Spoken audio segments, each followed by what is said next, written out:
Hello again, I am Blunty. Amongst some of the more important details Nintendo have yet to share with us about the Nintendo Switch launch, and I remind you we are less than 11 days from launch right now. A pretty important detail considering that the Switch only has 32GB of onboard storage and 26GB of which is available to users, so knowing the size of games might be a bit handy for those wishing to buy a microSD card to expand their storage and plan for the future. But bewilderingly, Nintendo is still staying tight-lipped on that simplest of details. How big are the friggin' games? Well, in fact, we do know some of the games now. Coming from the official Nintendo website itself, some games have their download sizes listed.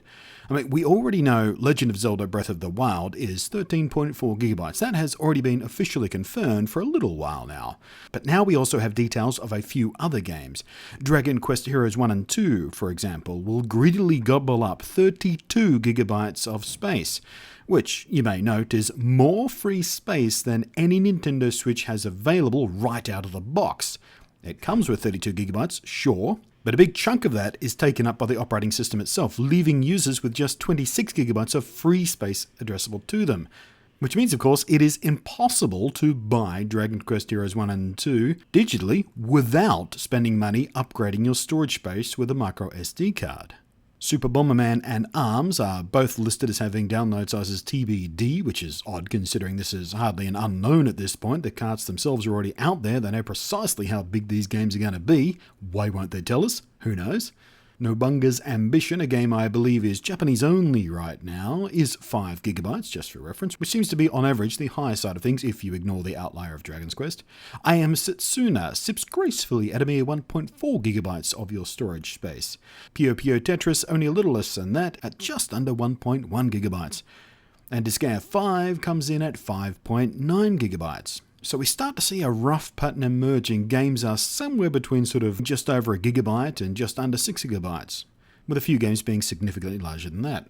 So if we ignore the obvious outlier of Dragon Quest's monstrous size, altogether, the 5 games with known sizes, Zelda, Disgaea 5, Puyo Puyo Tetris, I Am Setsuna, and Nobunga's Ambition, in total take up 26.8GB, or just slightly over what the Switch has free without any microSD card expansions. And all of which, by the way, will fit more than twice over on a 64GB card, the minimum size recommendation I myself made in my video about how to select a microSD card suitable for the Switch, including which type of SD card and how fast and all that sort of stuff. I broke all that down for you guys step by step.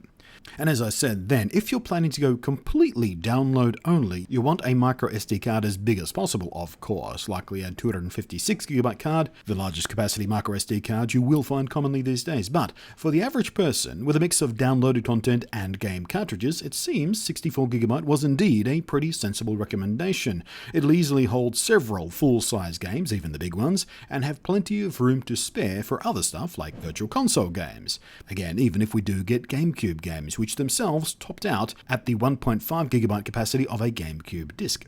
The most interesting detail of all this is, of course, we have one example now showing that Nintendo have no limitation on game size when it comes to allowing a user without a microSD card storage expansion purchased to download titles, with Dragon Quest being impossible, literally impossible, to download without buying a microSD card of at least 32GB. Was this short-sightedness on Nintendo's part? Did they cheap out on the included storage, or is this just going to be a rare example of a game that is monstrously huge? Time will tell. For now though, at least we have a few details to make a slightly more educated guess about the kind of storage space we're likely to need as Nintendo Switch owners.